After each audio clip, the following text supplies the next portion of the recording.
alakansiya.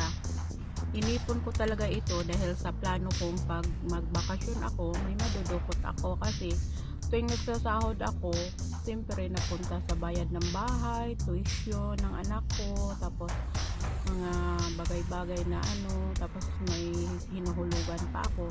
Kaya ito, nag-ipon pa rin ako para sa bakasyon.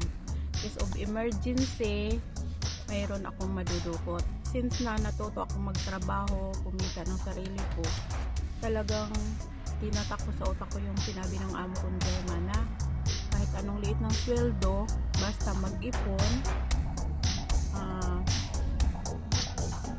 magtabi kahit papaano pang case of emergency. Kaya ngayon buksan ko kung magkanong laman nito. Tingnan nyo, pad-chick. Yung company ko, napakababa pa ng pasahod. Ewan ko lang kung magkano lahat ito. Muntik na siyang mapuno kasi papel siyang inipon ko.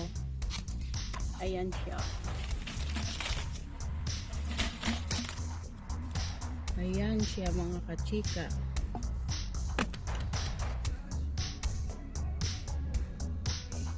Tingnan ko kung magkano.